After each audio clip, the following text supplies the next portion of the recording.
conversation and discussion about liberty in our community. Shane, anything new you want to discuss this week? What's been happening? Yes, I have something to discuss.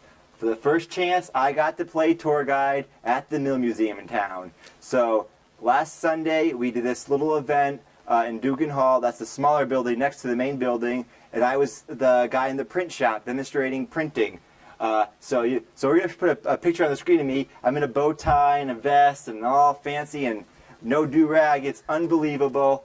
And it was a great chance for me to practice teaching because I want to become a teacher one day. I want to teach at the college level. So there was only a few people that came, which was good. It was more of a practice session because in the summertime, not a lot of people come to these kind of events. We want to do a bigger version in the fall with more people at more stations. So there's a family and a few other people, and I got to give my spiel, and I wasn't that great. Just like the early episodes of Local Liberty, you kind of get caught like a deer in headlights. But overall, I had a good time. And it's a great learning experience because when you teach, like when we're doing this stuff here, you also learn a lot yourself. So when I'm trying to relay information to you guys that are watching us, it helps me understand the information I'm talking about better. So that's what happened there at the Mill Museum. So come down to the Mill Museum. I'm a docent there. I'll be there here and there. I also do some documentary work for them. Check out the Mill Museum channel. So there, I just pimp my Mill Museum work. Brian, back to our show. Excellent. I'm looking forward to seeing that picture. Oh. And talking about the textile mills, that is actually a great segue into our discussion this evening. And we are going to extend the conversation on economics that we started in, I want to say, segment 4 of the Essentials of Liberty series, which we'll provide a link for you. Hopefully, this is something that we're starting to spark a little bit of your interest. Economics doesn't have to be a terribly boring concept. It actually has huge impact in our lives every day in many different ways. So what we're going to talk about in a little more depth today is the kind of the ism conversation, and we'll focus on capitalism but we're going to talk about some other isms. And the ism conversation can be very confusing, just like the subjects of economics in general. I've read over the summer 4 books. I took an economics class in college, and I am still confused. It is very difficult to figure this subject out when you're a complete novice. So we're going to try to help you out and learn from the mistakes that me and maybe Brian made in the beginning, and we'll guide you as easily as we can to this dense subject. Yep. So, and again, as Shane mentioned, we're going to try to present this from what we understand as the foundational pieces. That the foundational pieces are actually fairly simple. How everything fits together, yeah, that can get confusing. But you don't have to know how everything fits together, as long as you understand the basics. So I guess let's just start with the word capitalism. I've been on the fence for a long time if this is a word that is worth saving. The word itself, because it's been distorted and hijacked and abused. And I think in the history of the word, I think the word was coined before Karl Marx came along, but I think it was his work that propelled it as a popular term. And Karl Marx was one of the 19th century thinkers, if you want to be generous and use the word thinker, that progressed the ideas of communism. And communism was basically set against the evils of capitalism. So the word capitalism, it does mean something. It has a textbook definition. It talks about things like the private ownership of the means of production. And then you'll have that opposed to socialism as the community or national or some form of non-private ownership of the means of production. And that's the academic definitions. And I think there's so much lost in those definitions that I'm not very keen on. I'm definitely not going to focus on those at all. That's not where my own understanding of the terms come from. So hey, how about I give you, just to pause for a moment, the Google definitions. Sure. Because when people try to look up a word nowadays, they often use Google. So I try to look up some of these terms, and this is what I got. Capitalism definition, and here it is. An economic and political system in which a country's trade and industry are controlled by private owners for profit rather than the state. So they're controlled by private owners for profit, whereas socialism is a political and economic theory of social organization that advocates the means of production, distribution, exchange that should be owned or regulated by the community as a whole. So the community, everyone owns everything. So private ownership or everyone owns everything. That's kind of the opposing views, according to Google. So those touch on the core concepts, but I think, and I'm glad you added these to our discussion tonight, because this definition of capitalism, the way it ends is great. You show trade and industry are controlled by private owners for profit rather than by the state. Well, of course, you'd want it controlled by the state, right? I mean, that's sort of the implication of that definition. But how I guess I would say, and we can jump ahead a little bit on our flow here, which is fine. The beginning of me really starting to grasp the understanding, and this sort of relates to, we're homeschooling my kids, and we're doing we're teaching some science lessons, and we got this really cool book that's called The Foundations of Scientific Understanding, and it starts with some very basic ways to organize your thoughts, even, and organize information. And one of the things it talks about is categorizing things. Like, you can categorize solids, liquids, and gases. Well, I would say a way for me, or my understanding began, was to categorize all the various economic isms into one of two categories. You have the isms that advocate and support private property, and you have the isms that don't. So you could say you have the private property isms and you have the public property isms. The concept of public property itself is very fuzzy on its own.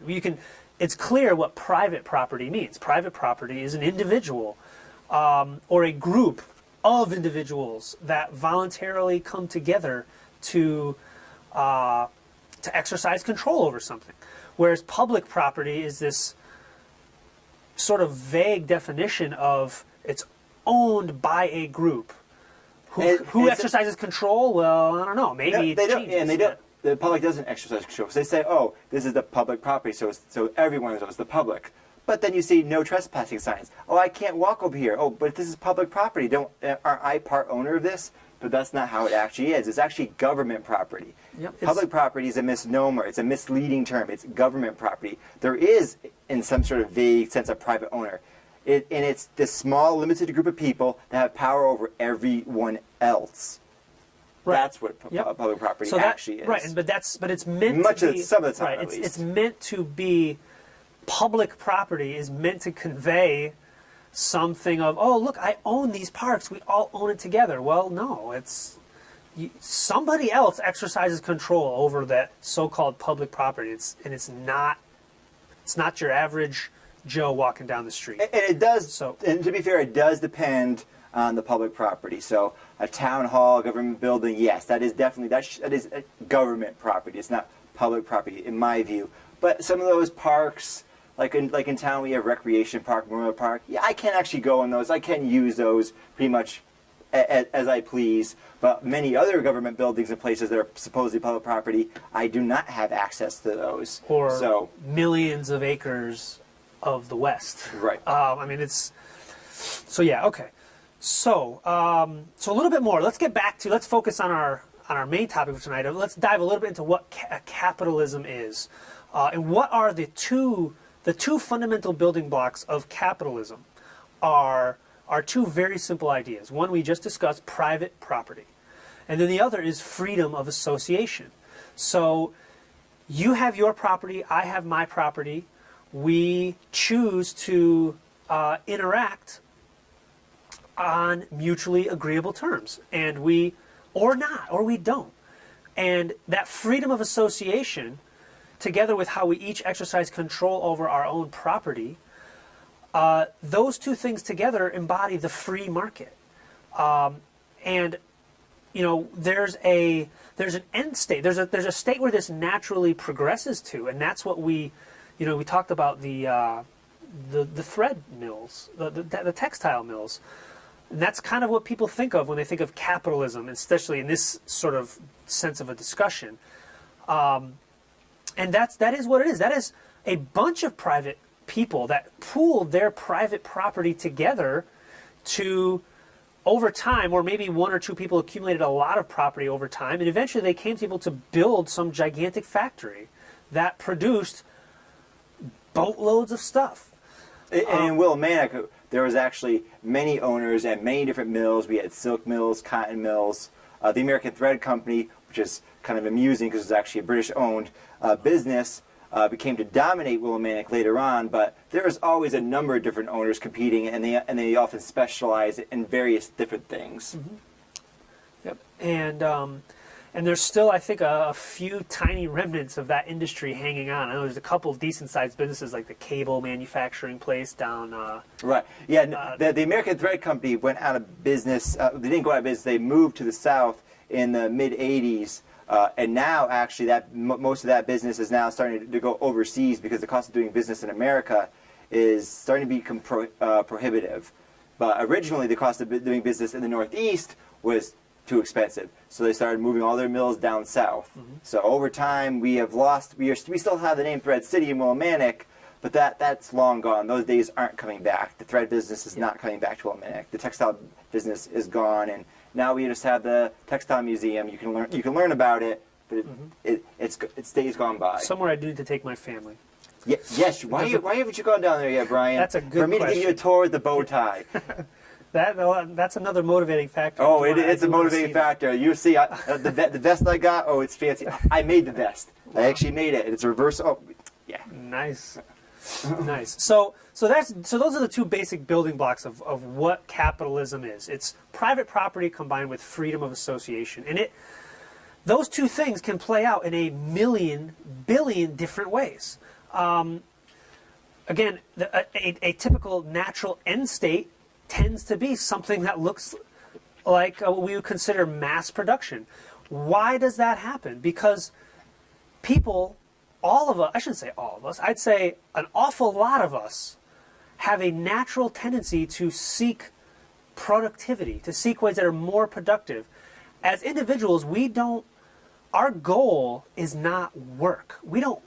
Our goal is what work gets us. We want wealth, and that wealth could be time, that wealth could be health, that wealth could be stuff. What we seek are ways to make our own work, our own labor more productive so that we can end up with more of the things we want. The work is just the means to an end. And I think by and large, most people that we would consider sane, rational adults seek ways to be more productive in their lives. And productive, again, means is the subjective pursuit of getting more of what you want. So, and a little bit more of a clarification when we talk about, you can't talk about capitalism without talking about capital. And there's two sort of classifications of capital. That's the standard, what you think of in the American Thread Museum, or the mill, I should say. They had these massive machines that would literally spin out tons and tons of thread. So the textbook definition of a capital good is a good that's acquired that is not the end consumable good. You acquire it in order to produce something else. So you purchase a giant thread machine in order to spin out thread. The thread is the end product. The capital good is what's in the intermediate stage of production. And of course, you make the investment in these capital goods because you expect a long-term benefit. It's gonna take time for your, let's say this costs $1 million for this big fancy machine, and it's gonna take 3 years for this machine to pay itself off, so to speak. But those machines are also increasing your productivity because you could weave it by hand. You can do all kinds of other methods of baking the thread, but you're choosing to purchase these machines because they make you more productive. Yep. And capitalism as a system allows people to specialize in various services, and it makes everyone more productive. So someone now makes those machines. Oh, well, I can specialize in making machines, and then I'll sell them to this guy who can use the machines to make thread, to make more stuff. and it produces prosperity. That's I think I'm kind of cutting ahead of Brian here, but this is where we're going here with capitalism. By allowing people to specialize in the things they want to specialize in, because if you just say, like in a communist society, we're going to assign you this job, we're going to assign you this job, you don't put people with the things that they're most interested in. Maybe you might by accident, but that's just a happenstance. But in a state of a free market system, people pursue their own interests. And the people that are pursuing their own interests are more likely to be interested in those things. And they're more likely to do a better job, which is more productive for them, and they're more productive for everybody else. Mm-hmm. Yep. And in the second half of what I'm describing, there's two kinds of capital goods, I should say, or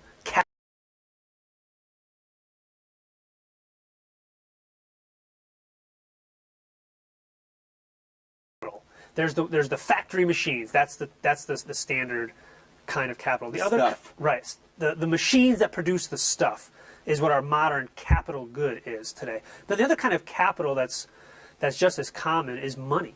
That people talk about, I need to pool capital together in order to do X, Y, or Z. And really the money at that stage is just a further intermediate step. The money, let's say your capital may be, I'm going to acquire 50 acres of prime cropland to grow tomatoes. Or in this case, in Connecticut, you'd say I'm going to grow corn. It's one of the only major crops that's grown, or hay, really.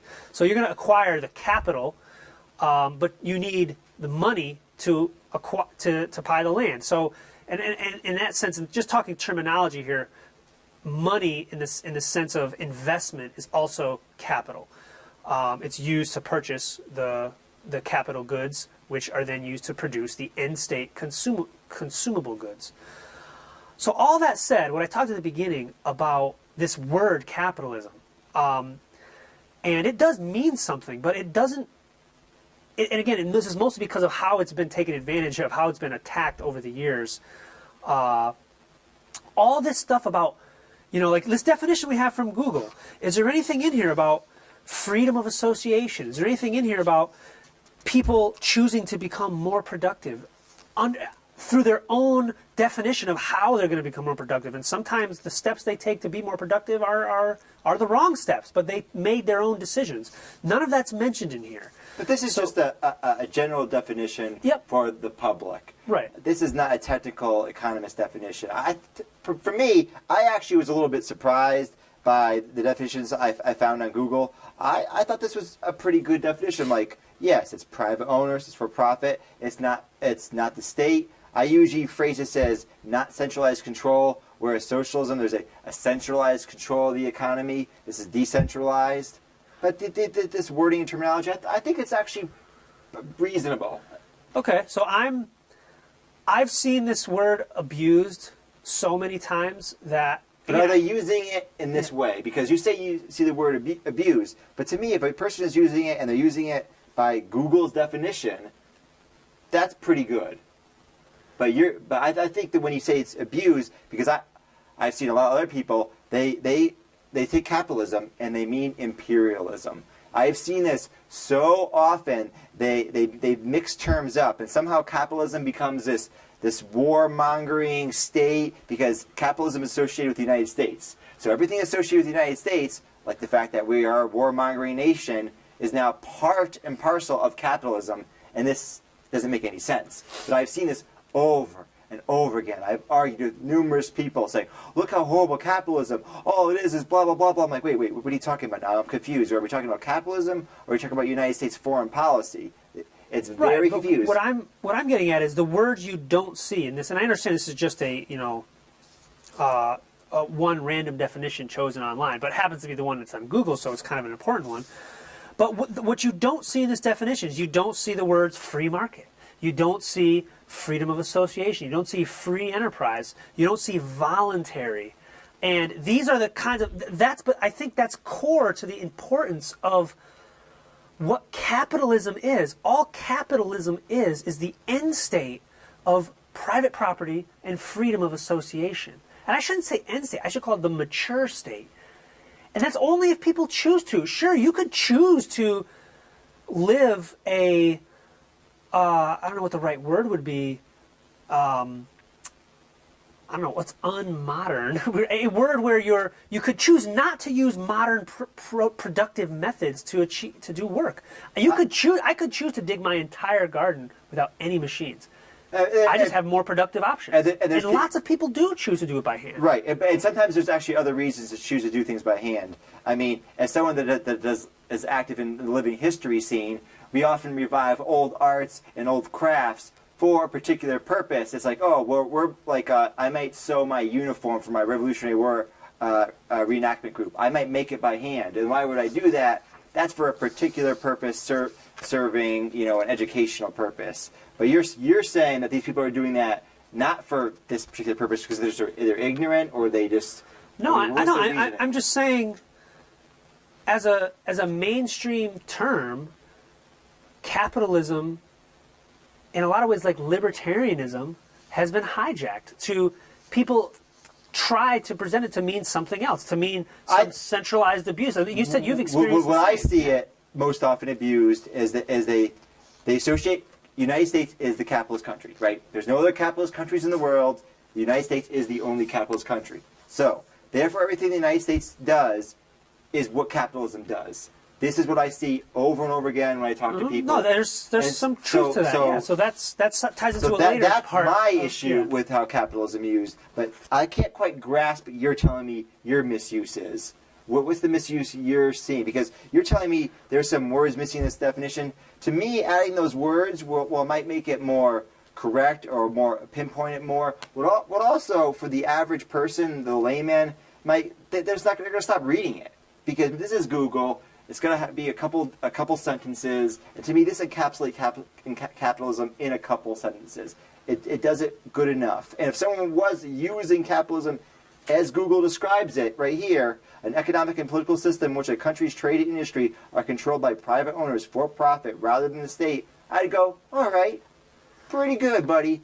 But that's not how I see people use it. I see them using it in other bizarre, twisted ways, like associating everything the United States does with capitalism, which is just bizarre. Right. But I think this particular definition leans towards the abuses you're referencing. And I could offer a different definition, that capitalism is an economic and political system in which individuals associate freely in a market to find their most productive means of X, Y, and Z. So does that mean the same thing? Kind of, sort of. I think they both mean the same thing, personally. Okay, so let's move on to our exciting development in our show. Really? This is so thrilling. Yeah, which is our first studio prop. And if you'd be so kind as to help us get that. It is amazing how excited I am about having our first studio prop. And of course, everything new has a learning curve, so we have to learn how to use a prop on our show. But we will give it our best shot. And thank you, Roger. What we have here, this crazy contraption I brought into the studio to demonstrate. This is capitalism. And what the heck is this? What are we holding? This is a wheel hoe. It's got two long wooden handles. Shane's holding onto the handles. It's got a wheel, strangely enough, that's spinning. And it's got a hoe down here, this little part that moves. And what this is, and why I say this is capitalism. Let's see if I can get a good angle here. You can sort of see what the heck this is. And I can explain how this works. There you go. There you go. Thank you, Roger. And we also have a, we're going to cut shortly to a little live action video.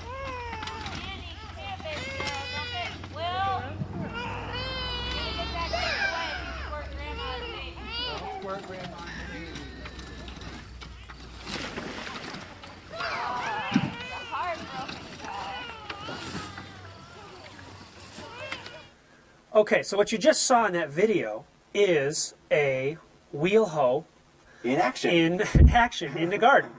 This little guy down here is called a stirrup hoe. This has many different names. Stirrup hoe, action hoe. This is a stirrup hoe. Stirrup hoe, yep. So you can get these in a non-wheel hoe version, just as a regular hoe.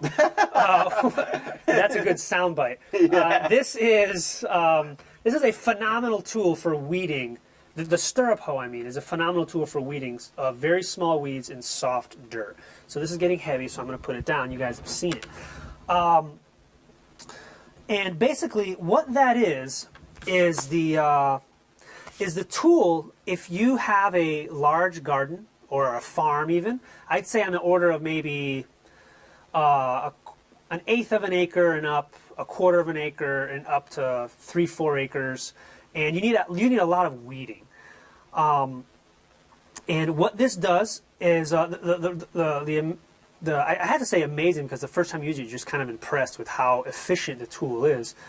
The physics of it is, when you're using a regular handheld hoe of any kind, our weight and our force is transferred down the shaft into the ground, which is really not the exact way you want it to go to do the work in the garden. Okay, let's pause for a minute there. Yep. I do not know what Brian's talking about, so some of our viewers out there might know what we're talking about. So what would you use a regular hoe for? What are you using this stuff for? Okay, so I guess maybe I should have brought the other hoe on. The term hoe, let's be on our theme of misconception terms here, I guess. The term hoe is the standard American hoe is a piece of metal that's at a right angle to the handle. We'll put a picture on the screen. Yep, and thank you. And that regular hoe is not all that fantastic for weeding. It's great for hilling. It's great for pulling dirt. I use it for making hills, but I don't use it for weeding because it's just not the right tool for weeding. This guy in here, it's close enough I can pick her back up. This stirrup hoe slices right under the dirt. And this is meant for small weeds, and you go forward and back. That's why it oscillates. It can do forward and back motion. Is this sharp? And it is fairly sharp. I mean, it was when I got it. I need to sharpen it. Okay. Like this, when you get it, you're supposed to keep it sharp. Then it's just less work that way. But doesn't that cut your own plants down that you're growing? No, because this is big enough that this tool is only meant to be used for in the rows where you walk. So you have a row of plants. You weed down the middle. Now I understand why you say you need a certain size garden. Okay, yes. Okay, how big is your garden, Brian? About 10,000 square feet. Okay. All of them combined, somewhere around there. So that's about a quarter of an acre. Okay, so if I had a tiny little garden, I wouldn't be using this.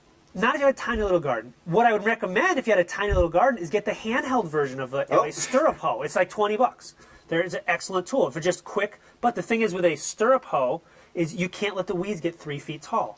You don't want to do that in your garden anyway. You have lots of other problems. Okay, so let's get back onto why you brought this device here. How does it relate to capitalism? What are you trying to tell me? The reason why I brought this on is because this was, I got this a couple years ago, I think. This was sort of the dawning moment of what it means to increase your productivity.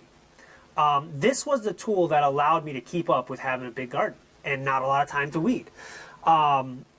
So why do I say this is capitalism? Because this was fairly expensive as far as hand tools go, far cheaper than a mechanized tillage equipment.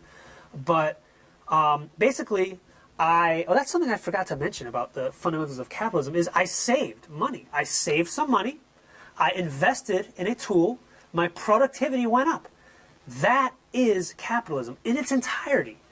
It's no different than one guy that starts a business and becomes successful and he saves his money and he grows and turns into a massive factory, or 1,000 people that enter into a stock market and pool their money together and create a huge factory. Actually, I think the better point for that is capitalism is innovation.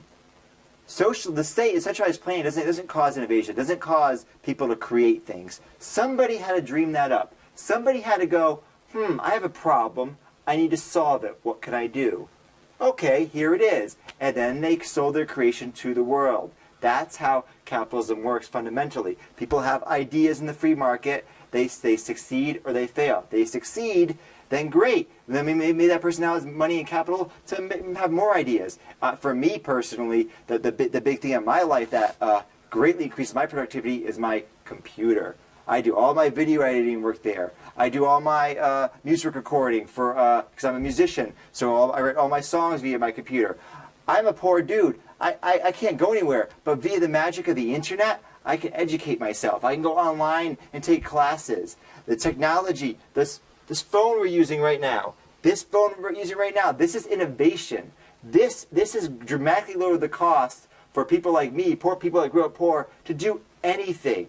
The technological barrier to actually do things nowadays is so low, and that's because of the innovation of individuals, not some bureaucracy. It wasn't them that caused the innovation. It was individuals that innovated, and they brought down the cost for everybody, which allowed further innovation from people like me that could never have done it before. 50 years ago, growing up in the situation I grew up in, no chance I could ever have gotten anywhere. But now I can, because the cost is so much lower to do things. And it's because of the innovation, again, the innovation of individuals. Mm-hmm. So they had an idea, and they brought it to the free market, and it succeeded or failed on its own terms. Not because a bureaucrat somewhere on high went, oh, this sounds like a good idea, let's force them to buy it. No, that doesn't work. The communism doesn't work. You see how Soviet Russia was. Everything was behind. Everything was backwards and out of date. Nothing worked right. It was disaster.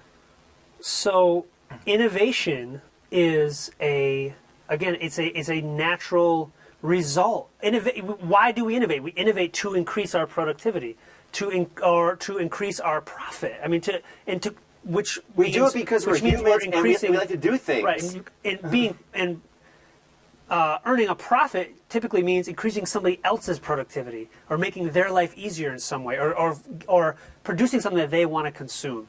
So I think you're right that innovation is a key part of capitalism. Innovation and getting better at things. So I've gone back to school and college. I'm trying to do stuff at the Mill Museum. I'm trying to learn this TV production thing. Why am I doing all this? Now, I'm doing it because I enjoy it, but also because I'm trying to make myself more valuable in the future. Mm-hmm. You're making an investment in yourself. Exactly. I'm making an investment in myself. But the reason why I choose these particular things to make the investment in, because I could make an investment in all kinds of things. Maybe, I could start to learn how to become an electrician. Why don't I choose to do that? Because I'm not particularly interested in electrical engineering. That's not an interest of mine. Now, a bureaucrat could assign me that job, and I could kind of learn it half-ass, but then I'll never be a very good electrician because I won't be passionate about what I'm doing. But I'm going to things that I am passionate about, and then I can excel in, and then maybe turn those skills into something that's valuable to somebody else. So not only does the free market produce more money and wealth and prosperity, it gives people a chance to be happier in what they're doing. It produces individual prosperity in terms of my own happiness and well-being. So. Yep, and the other reason why I wanted to bring this on the show was to try to get the point across that just about every one of us is a capitalist. We're all capitalists. If you've bought a tool to use in your garden, you're a capitalist. Most people want to do something and feel productive in some way. I mean, you enjoy your farming. I mean, Brian was talking to me on the way up here about homesteading and things he does. I mean, this is not just some arbitrary thing you just stumbled upon. Like, oh, you have all kinds of skills you could have chosen to make money on, but this is one way you chose because it interests you, and now it makes it easier for you to put your energy and time into it. Absolutely. Yeah, I mean, you can't bring yourself. I should say, it's a heck of a lot easier to bring yourself to invest, the sweat equity into something that you actually enjoy, which comes back to the free market, the freedom of association. So the takeaway from all this is, in one form or another, we are all capitalists. And even if you think that's a horrible word and capitalism is evil, well, you're almost definitely you're a capitalist in some degree. So, it's okay. Anything else about the wheel hoe? Thank you, Roger, for helping us out with our first that was our epic studio wheel hoe prop. discussion. Yes. The first studio prop. I can talk about wheel hoes for a long time. So you guys are lucky you only got about 10 minutes of wheel hoe discussion. I can already see us. We're shooting right to the top of YouTube. We got 100,000 views on this video, folks. The epic wheel hoe discussion of epicness. That's right. So what? Okay, so we already sort of went through the we talked a couple about the ism definitions. We talked about capitalism. We talked about socialism. Get a couple more isms here. A that you couple want to of discuss? other isms, yeah. I'll hit communism first. I had to. You got to dig to find a meaningful difference between the definitions between communism and socialism. And I guess in the early history of the words, they were used interchangeably. But now they've sort of evolved into maybe communism is a harsher form of socialism, or in the textbooks perhaps, let me see if I get this right. Yes, socialism is phase 1 of some evolution, and communism is phase 2. Yeah, Marx didn't like And then- socialism. I actually have a quote. My appreciation for certain aspects of socialism does not mean I'm a socialist.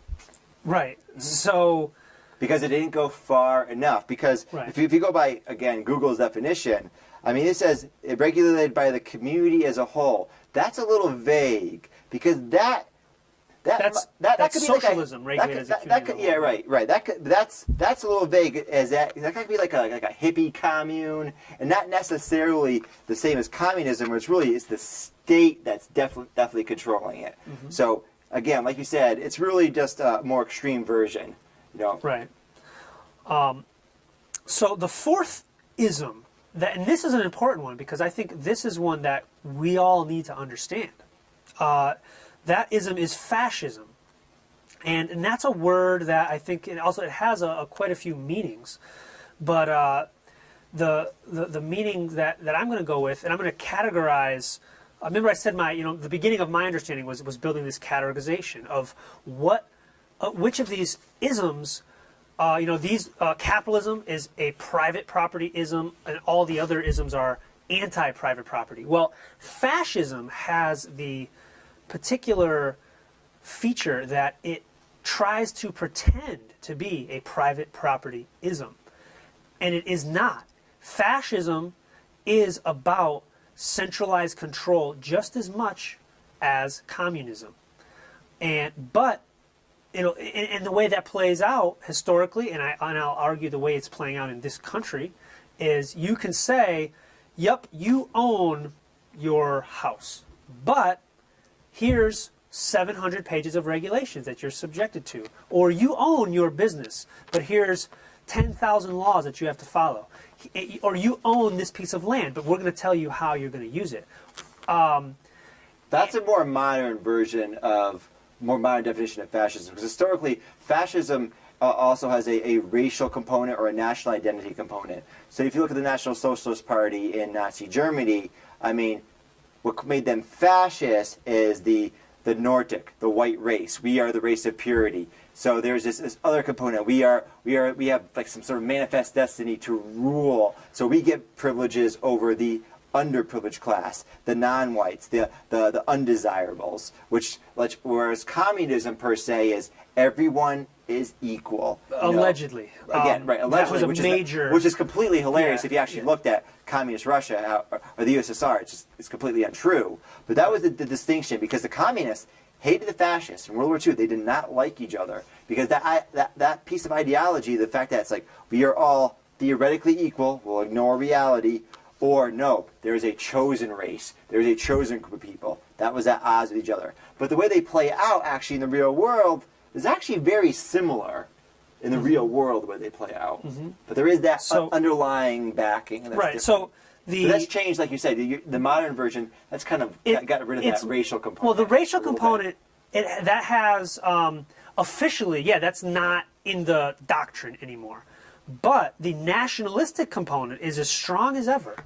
And really, even in the, you go back to the 30s in Italy, Germany, whatever, the racial component was subservient to the national component. True. The racism fed into the nationalism. So that's really the point of fascism, is to build a regulatory state that, we can say we're going to give you nominal ownership of X, Y, and Z, but de facto ownership comes from the control through the regulatory state, all geared towards the nationalistic aim of promoting the goals of of the nation. Of the fatherland, as Right. they would say in Nazi Germany. It's And for the fatherland. Right, and the nation as this collective concept, not as 320 million individuals, but as this unitary, monolithic, one-size-fits-all, we are the United States, or we are Spain, or whatever. Gotta be good Americans. If you don't like it, you can get out. Yeah. So that's what's important, and I came across a good article that I will link to, and I know I've been saying I'm going to link to stuff. I need to actually get on the videos and provide the links. I will catch up with that. That part of that is my fault. Sometimes while I'm editing, I can't keep track of things and I forget. But really, we can put it in the comments too, or we can put it in I'm going to provide some links. Right. There's a great article that just came out. Jeffrey Tucker wrote about Donald Trump. Donald Trump is actually displaying is a great case study in what is modern fascism. It's Donald Trump, and it's the kind of ideas he's trying to tie to the kind of energy he's trying to tie into. It's very nationalistic. Very. He's a capitalist, yet he's made his entire career off of cronyism. That's another ism we haven't discussed. But basically, crony capitalism is the opposite of capitalism. Crony capitalism is Donald Trump capitalism, which is leveraging the power of the state to benefit yourself or your group. Donald Trump is so painful to listen to. I am used to listening to big name politicians and public figures have incoherent concepts, have say one statement that contradicts another, have just played to whatever audience they want to play to. They don't have any underlying moral philosophy. But Donald Trump, he really just takes it to a next level. He'll say one thing, contradict the next sentence, say something else that makes no sense, say some random racist thing that doesn't. I don't even why does he even bother saying it? This is so weird.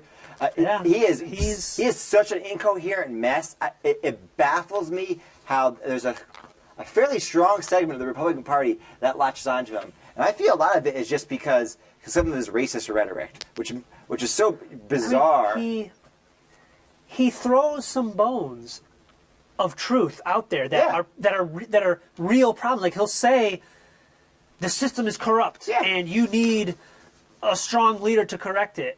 And the first part of that, absolutely true. It's a mess. But then it's like, is he offering good medicine, or is he often offering to pour fuel on the fire? And I think he's kind of on the same spectrum, but maybe a different end of a guy like Bernie Sanders, kind of spewing the same stuff. And Sanders from a whole different vibe. Like, Trump is just going for the negative aspect.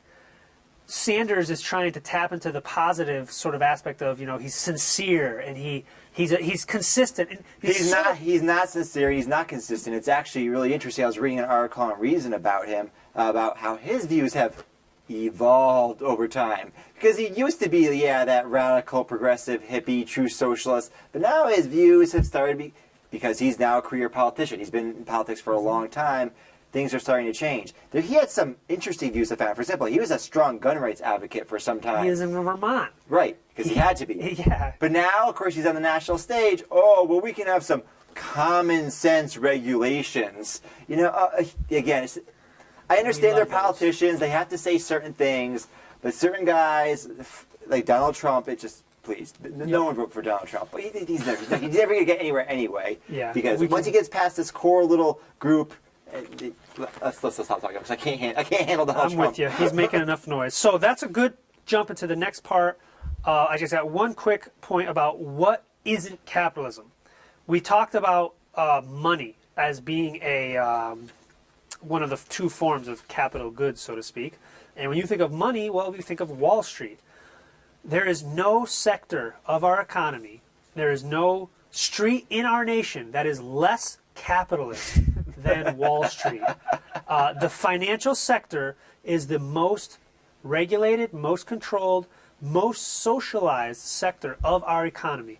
Everybody, I'm sure, is familiar with what the heck happened, what went down in 2008, the financial crisis. You may not understand.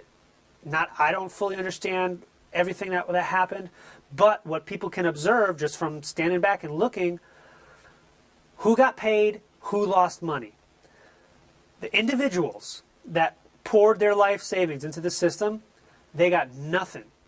The bankers that spent and lost and destroyed everybody else's money, they got bailed out. That is socialism.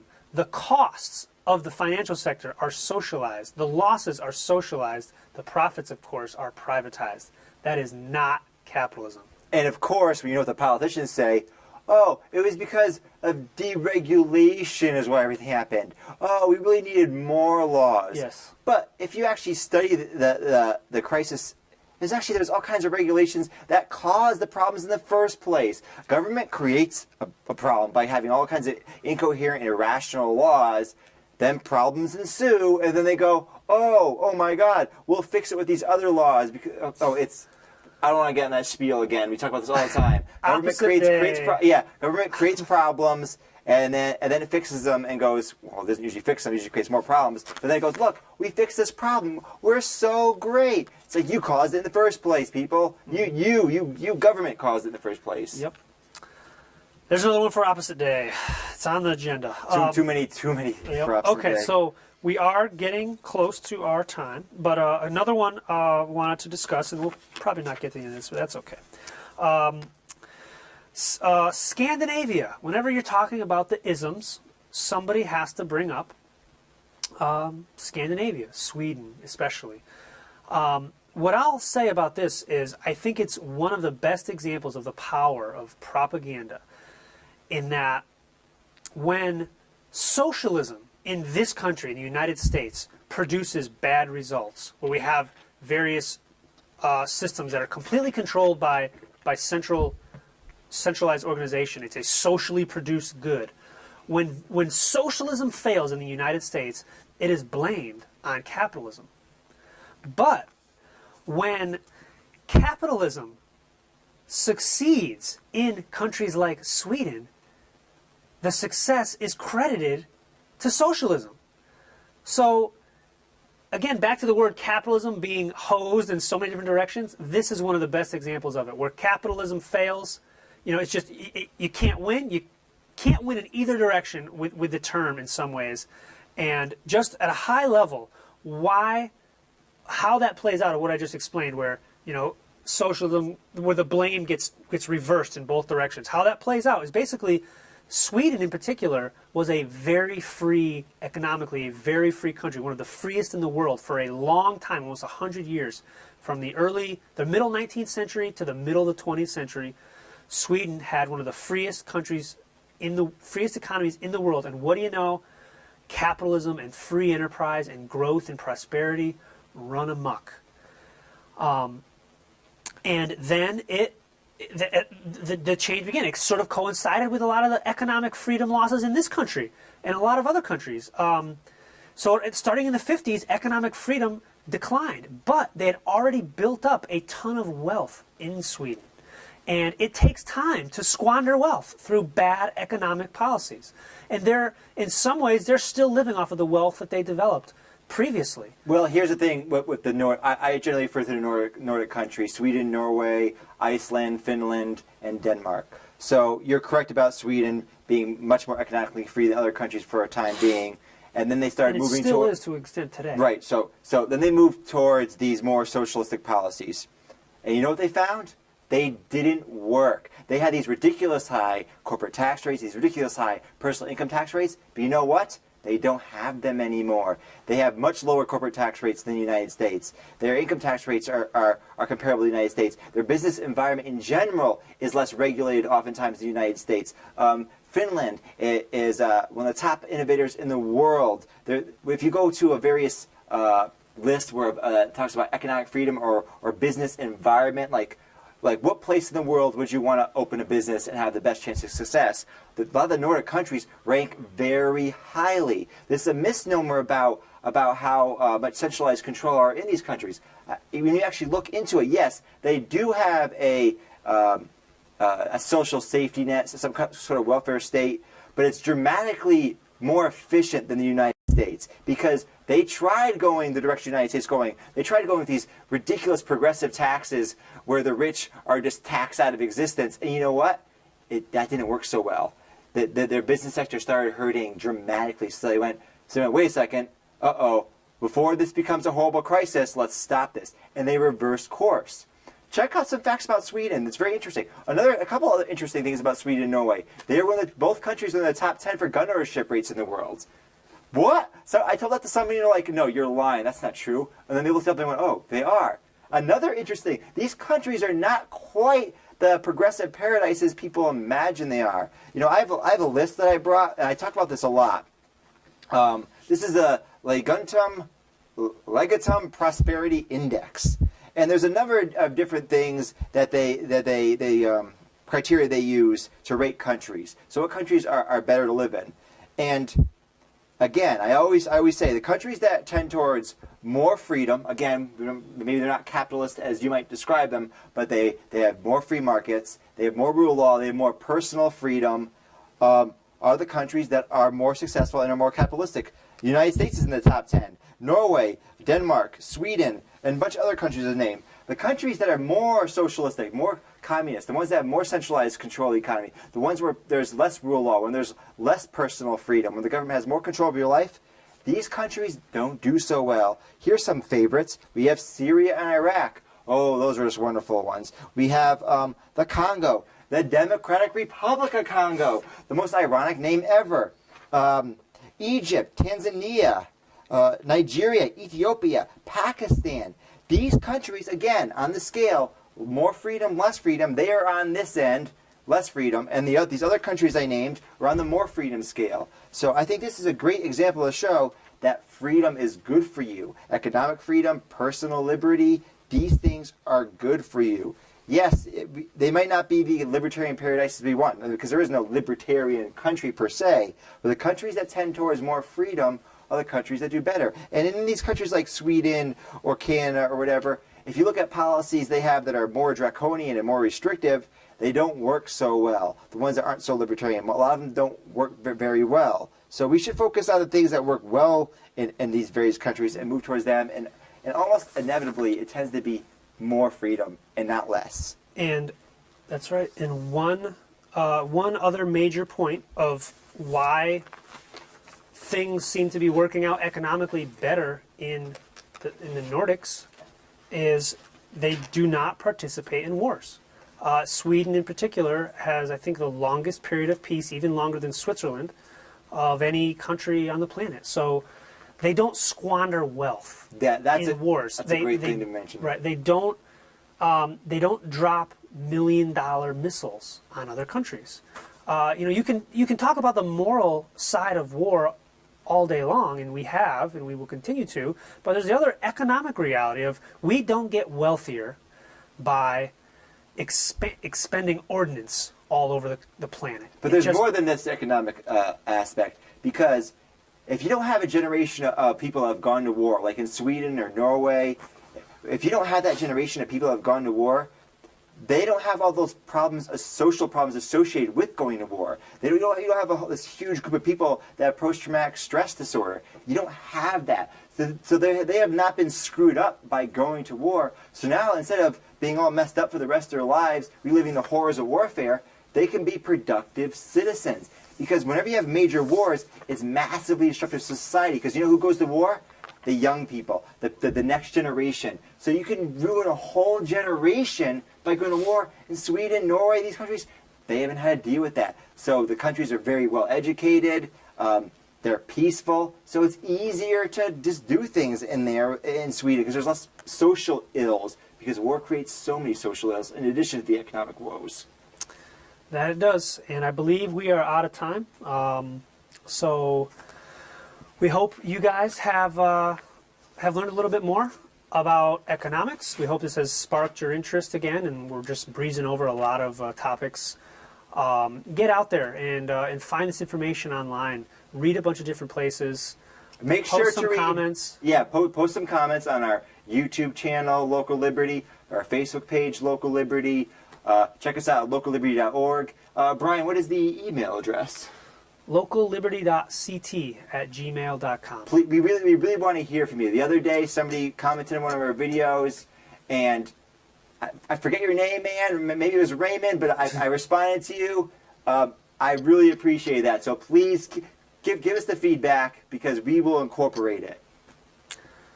That's right. Thanks, everybody, for listening. We will see you at the same time next week. I'm Brian Saucier, and this is Shane Goodrich. Have a good night.